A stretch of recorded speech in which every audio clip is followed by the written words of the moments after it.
आप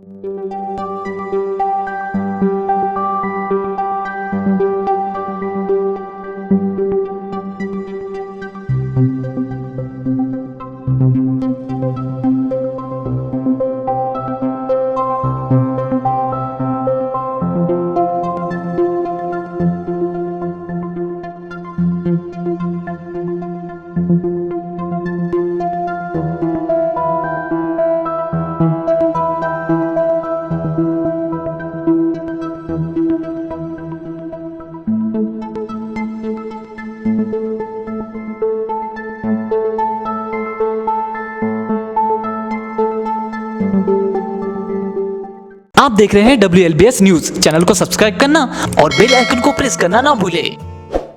नमस्कार दोस्तों, जय भीम। मैं सुरेश आप सभी का एक बार फिर से स्वागत करता हूं। और लद्दाख में आप जो स्टेच्यू देख रहे हैं डॉक्टर बाबा साहब अम्बेडकर का, जो इसका जो नींव रखा था, इसका जो उद्घाटन किया था, जो देश के राष्ट्रपति हैं रामनाथ कोविंद जी, उन्होंने किया था 2017 में। और यहाँ पर बहुत सारे अतिथि भी उपस्थित थे। तो आप देख सकते हैं बाबा साहब का जो ये स्टेच्यू है काफ़ी बड़ा है।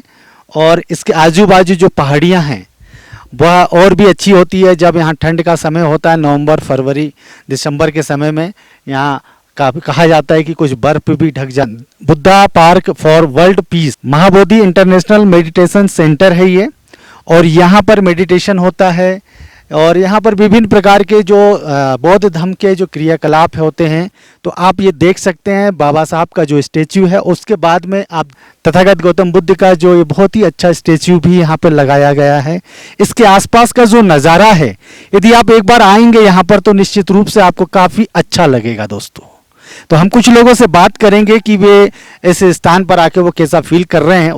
हमारे साथ में हैं राजेश कड़वे जी, जो इस बारे में बताना, मैं उनसे जानना चाहूँगा कि ये जो स्टेच्यू है इसका उद्घाटन किसने किया, इसकी नींव किसने रखी। राजेश जी, सबसे पहले तो आपका हमारे चैनल में स्वागत है। नमो बुद्धाय, जय भीम।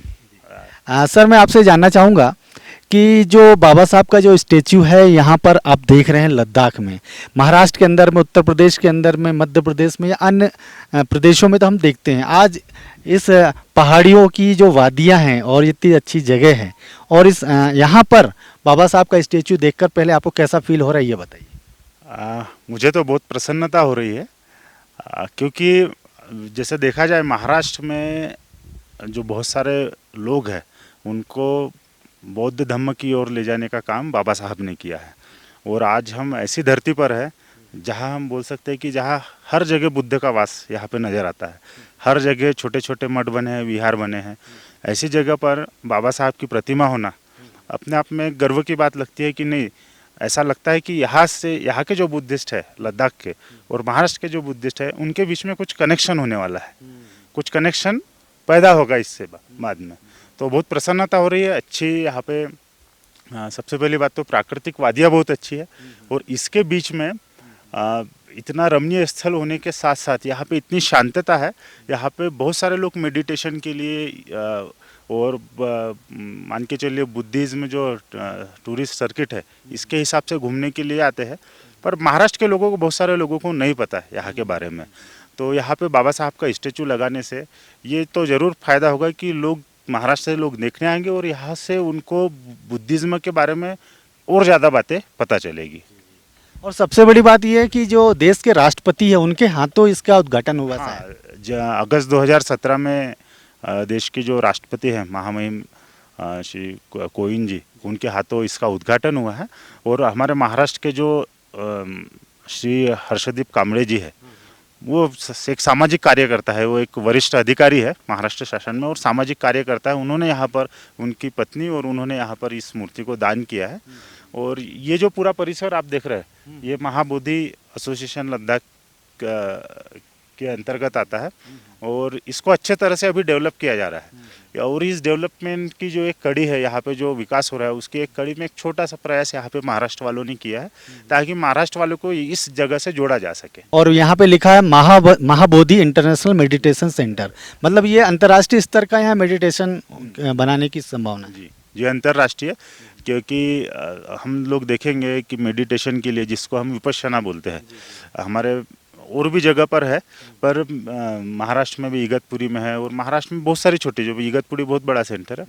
पर यहाँ पे आप जिस तरह से ये वातावरण देखेंगे और जिस तरह से प्राकृतिक स्थल है, और यहाँ पे जिस तरह से लगता है कि बुद्ध का साक्षात वास है, तो इस तरह से लोगों को यहाँ पे जो मेडिटेशन के लिए आने वाले हैं उन्हें तो बहुत अद्भुत क्या बोलना चाहिए, अनुभव होने वाला है। भंते जी भी हैं।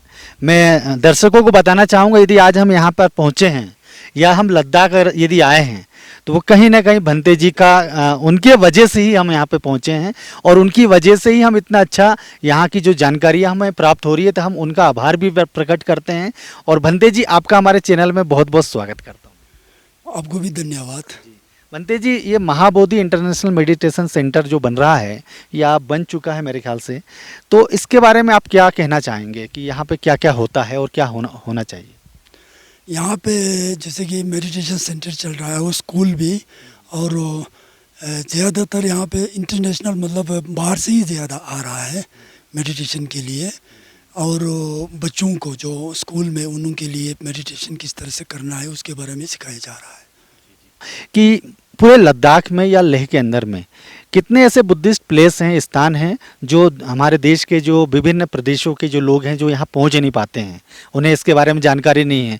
जनरली लोगों को ये लगता है कि यहाँ पर पर्वतारोहण करते हैं, यहाँ अच्छी अच्छी वादियाँ हैं, वो घूमने के उद्देश्य से आते हैं। लेकिन जो बुद्धिस्ट स्टूडेंट है और उनके धम्म में विश्वास रखता है, वो यहाँ आकर कौन कौन से ऐसे स्थान में जा सकता है जिसे उसे देखकर अच्छा लगे? जैसे कि आज तक तो ज़्यादातर अपना इंडिया का जो बुद्धिस्ट लोग है बहुत ना की बराबर आता है यहाँ पे, है ना। शायद जानकारी ना हो या इंटरेस्ट ना हो उसके बारे में मुझे कहना मुश्किल है, पर मैं यही सोचता हूँ कि यहाँ पे एक दफ़ा आ जाए और यहाँ का जानकारी ले ले कि इसके लिए एक महत्वपूर्ण ये है कि हम लोगों के बीच में एक रिश्ता बन जाए, है ना। हम लोगों को मतलब है नज़दीक, मतलब बहुत दिल से दूर है हम लोगों। इसलिए मैं यही आप लोगों से रिक्वेस्ट करूंगा, यहाँ एक दफ़ा आओ और यहाँ का जान लो। अगर यहाँ पे बौद्ध विहार के बारे में बोले तो कोई तो हज़ारों साल का एक इतिहास है, किसी को 700, किसी को 500, किसी को 300 साल का इतिहास है, पूरा पुराना ही है। और बड़े बड़े में यहाँ के जैसे कि ये 16 मोनास्ट्रीज है। अगर यहाँ पे एरिया होता तो ले एरिया, चांगतांग एरिया, संस्कार एरिया, नुब्रा वैली, इस सब में जाना तो मुश्किल है, पर जितना भी हो सके ले एरिया के आसपास जाने से मतलब है तो ऐसा जैसा ही है, लेकिन इतिहास अलग अलग है। इसलिए मैं आप सबसे यही निवेदन करूँगा, एक दफ़ा आओ और हम लोग से मिलो और हम सब एक कदम से जानकारी ले ले, फिर हम सब एक कदम मतलब कदम से कदम मिला के आगे चल सके। भंते जी, आखिर में हमारे दर्शकों के लिए क्या ऐसा संदेश है जिससे वे लोग जो बुद्ध और उनका धर्म को अच्छे से जान सकें? मुझे ऐसा लगता है कि आजकल का जो युवा है नमो बुद्धाय जरूर करता है, जय भीम जरूर करता है, लेकिन उसे धर्म के बारे में शायद जानकारी नहीं होती।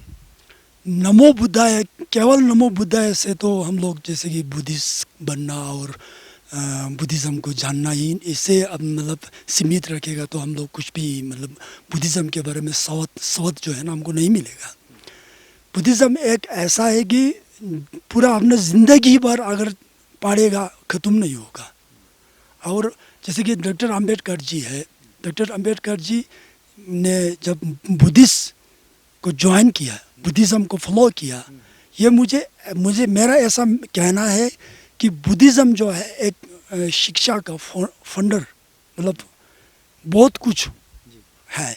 इसलिए वो डॉक्टर अंबेडकर जी शिक्षा एजुकेशन के लिए कितना प्यासा है, इसके वजह से बुद्धिज़्म में सब कुछ देखा, इसलिए उसने बुद्धिस्ट को ज्वाइन किया है। और हमारे युवा लोग भी अगर वैसे तो अपना क्या बोलते हैं जो पढ़ाई जो होता है उसको करना है, उसके साथ साथ बुद्धिज़्म के बारे में जानकारी लो और बुद्धिज़्म से कितना लाभ होता है वो आप लोगों को बुद्धिज़्म के पढ़ने के बाद ही मालूम होगा, तब तक नहीं होगा। इसलिए मैं ये होगा वो होगा कहने से शायद कोई यकीन भी ना करे। पढ़ लो और देख लो कि उसमें क्या लाभ होता है। ये मैं आप लोगों ये युवा लोगों से कहूँगा, बुद्धिज़्म के बारे में ज़रूर जान लेना। बंदे जी, आपने काफ़ी महत्वपूर्ण बातें बताई और राजेश सर आपने भी काफ़ी महत्वपूर्ण बातें बताई, पूरे देश के लोगों को कहीं ना कहीं महत्वपूर्ण संदेश दिया, उसके लिए बहुत बहुत धन्यवाद। दोस्तों, हम और भी ऐसे स्थलों पे जाएंगे और आपको और भी अच्छे रोचक और जानकारी प्राप्त वाले आपको वीडियो देंगे। आप हमारे चैनल में बने रहिए।